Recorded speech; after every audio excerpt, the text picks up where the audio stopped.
Around. We also want to bring in Jess McIntosh, former director of communications outreach for the Hillary Clinton campaign and a CNN political commentator, and John Avalon back on the red eye, CNN senior political analyst. Jess, it turns out campaigns matter and debates matter. Yes. I mean, that's the message I get from these polls. Yes, they do. And it is incredibly exciting to see both women rise as quickly as they did. We spent a lot of time asking whether America was ready to elect a woman president. We spent even longer talking about whether the women, these particular women, were electable. I think the momentum that we're seeing after the performance that we saw really should put those questions to rest. These women should absolutely be in the very top tier and among the strongest candidates that Democrats could field next year. And yet, John, do you see these numbers as a mark of turbulence and the sort of Super Bowl quality of candidates bouncing around? Or do you think, I mean, the reason I ask is because that amount of bounce that Kamala Harris got, I mean, though she had an incredibly strong, noteworthy performance. But will that come down to earth, would you predict? I think some of this is gravity taking hold, particularly on Joe Biden. Big bump after his announcement, gravity takes hold. But I think Kamala Harris's bounce is a big deal because she came out strong out of the gate in that first debate. And you see a leap that's not within the margin of error. And that all along, Kamala Harris has had a slumbering strength, which is that she's the candidate folks have wanted to know more about. Yes. Yeah. And she also is uniquely positioned to help bridge a lot of the Democratic divides as she's perceived today. So objectively, very, very strong. And for those folks in the back half of the field, they're nowheresville, folks. And Joe Biden's folks shouldn't take this, shouldn't feel good about this. They can come up with all kinds of rationalizations about best to beat Trump, but they shouldn't whistle past the graveyard. This is not a good poll. You pick up a great point. Kamala Harris, she is still the candidate people want to know about, even after this bump. And there's another interesting glass half empty, glass half full thing here, David Challen. You brought up the issue of race. And if we can put up P103 so people can see this, Joe Biden, the former vice president, is still leading among the black vote. They're 36% to 24% for Harris. But I look at this and say, well, look, there's big momentum for Harris among these numbers. And if she continues that momentum and draws even with the black vote, which isn't unreasonable to think that, given what we saw in 2008 with Barack Obama and Hillary Clinton, it's not unreasonable. There is a clear path there for her to close the gap even more. I mean, John, that has always been Senator Harris's path to the nomination. There's no doubt about that. And you remember back in 2007, 2008, the black vote was parked with Hillary Clinton for much of 2007 in that nomination race until Barack Obama made his move in Iowa and black voters were able to see white America in Iowa vote for an African-American man for president. That was the game change in that race. And so, yes, if Kamala Harris can dig into the African-American vote that is parked with Joe Biden right now, that is a mortal threat to the Biden candidacy. And yet, Jess, is her bounce about race relations or was it about busing?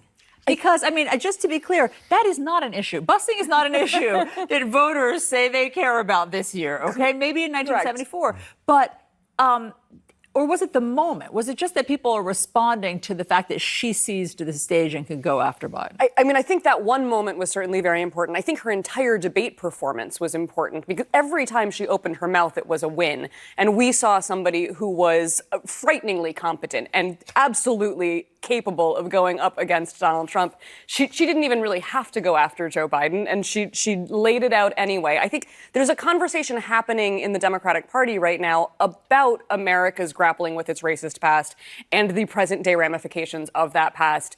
That's an important conversation that we're having, and I feel like Joe Biden is just continually asserting that he's not able to have it. In just the few days since that debate performance, which was so disastrous, that moment about busing, he doubled down on states' rights. He suggested that it was relatively novel not to see a black teen and immediately assume they were a gang member. He then went on to say that it was no longer socially acceptable to make fun of a gay waiter like it would have been 5 years ago. I mean, this was just in the last 4 days. So I think at this point we're starting to see that this is the safest candidate idea erode a little bit as he keeps talking about these issues, which just don't seem to be his strong suit these days. John, I found that poll that you talked about last time, P113, if we can put that up there. Which candidate do you want to hear more about? It is Senator Kamala Harris. It was in April, and it is now as well. No, I'm misreading that, or this is not the number that I have here in front of me. In any case, the number I have in front of me, it says Harris is at 30%.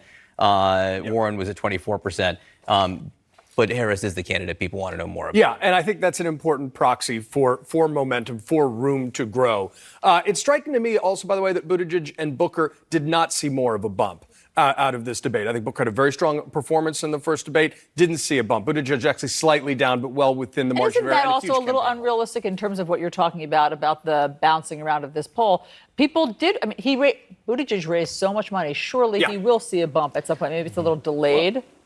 Maybe, but there's also a question of how much raising money is a proxy for broad popularity. You know, you may be appealing to the wealthy and college-educated whites, but it not translating to small dollar donations. Now, his donations have been fairly broad. It's a mistake to count him out. He's clearly in that top tier of candidates, whereas a lot of the field is just nowheresville right now. I think with Buttigieg, when we look at those numbers, seeing that he's at 0 or 1% with black voters, that's obviously a no-go in the Democratic Party. Those are the base. That's the base of our party. So unless he can move those numbers at all, it doesn't really matter how high the money can go. And that's where the movement was. There has been so far, and it might be going forward. Let's see if we can do this one.